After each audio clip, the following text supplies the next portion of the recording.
Our top story this hour, the brutal terror attack, the killing of 4 people, all rabbis, at a synagogue in Jerusalem. 3 of the victims, American citizens. 1 victim, a joint British-Israeli citizen at the same time. Joining us now, California Democratic Congressman Adam Schiff. He's a member of the House Intelligence.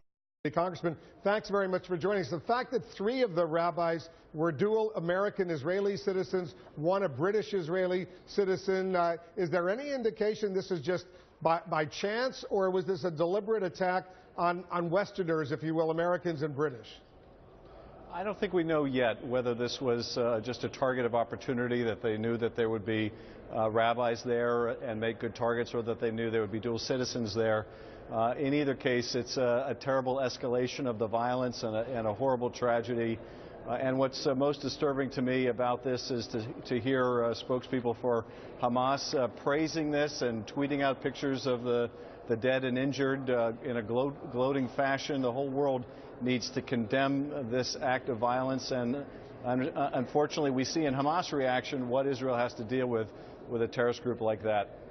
So what does the U.S., what does the Obama administration do now? It's obviously an escalating, very, very tense situation, not only there in Jerusalem, elsewhere in Israel and the West Bank, but throughout the region. It looks to be exploding every place you look. Well, that's absolutely right. And this couldn't come at a worse time, with the whole region literally up in flames. I think the administration has to do what it is doing, which is it has to condemn this unequivocally, this horrible act of violence. And talk about how this can never be condoned. There's never anything that can justify this.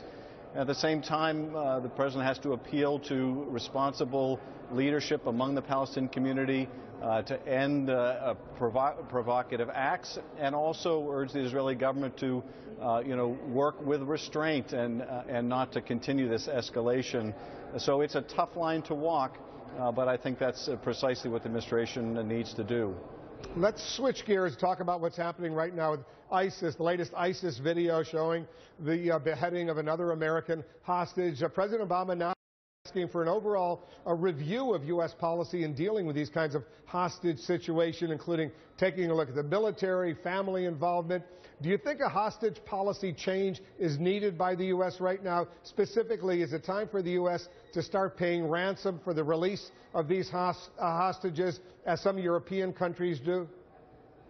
No, Wolf, I don't think that would be wise for us to change policy, and I'm not sure even that facet of policy is being examined. I think it's the right policy. Certainly as a practical matter, when it comes to, do we prosecute members of a hostage's families for trying to pay a ransom, I think we would never exercise the prosecutorial discretion to do that. I just can't see ever bringing that kind of a case to court. What I think is more likely to be the subject of review here is, how are we interacting with the families? What kind of efforts are we making to free hostages? Is there anything more that can be done? And I certainly think in the area of coordinating our efforts and talking to the families of those who are hostages, there's a lot of improvement that can be made, because I think a lot of those families feel very isolated. They feel very much in the dark. And within the confines of not releasing information that ultimately could harm their loved ones, I think we can do a better job in bringing them into our confidence about what we're doing to free their loved ones. But you remember, all of us remember, the U.S. was willing to engage in a prisoner exchange, releasing prisoners from Guantanamo Bay in exchange for Bergdahl, the American sergeant who was being held by the Taliban for several years. And at the time there was some serious criticism that this merely encourages the taking of American hostages, knowing they're going to get some of their own prisoners released in the process. What do you say about that? Well, look, I think there are a lot of fair questions, many of which I had also, about the Bergdahl exchange, and I'm not sure that I would have made the same agreement were I in a position to make that decision. But there is a difference between doing a prisoner exchange where you have prisoners of war and they have prisoners of war. The Taliban in this case has every incentive not just to capture Americans, but to kill them. So I don't think it changes the equation much for the Taliban.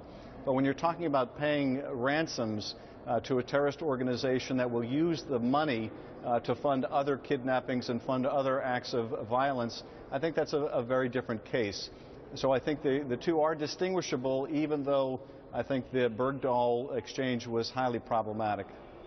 You wrote an article in the Los Angeles Times in which you said the president is acting outside the U.S. Constitution in regards to the current military operations against ISIS. You say this is a situation that has to be resolved by Congress and has to be done immediately this year. Go ahead and give us the gist of your message.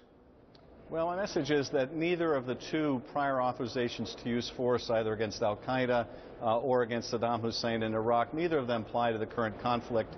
And because the clock that starts ticking when the War Powers Act is invoked has already exceeded the time limit, that means I think we are operating outside the Constitution in the sense that Congress has not authorized this use of force.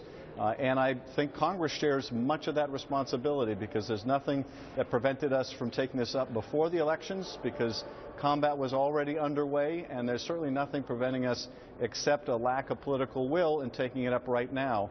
And I think that the Constitution requires us, it gives us the power alone to declare war, to take up this very important issue and either vote to authorize or vote not to authorize the President to go forward with further strikes. Congressman Adam Schiff of the House Intelligence Committee, thanks very much for joining us.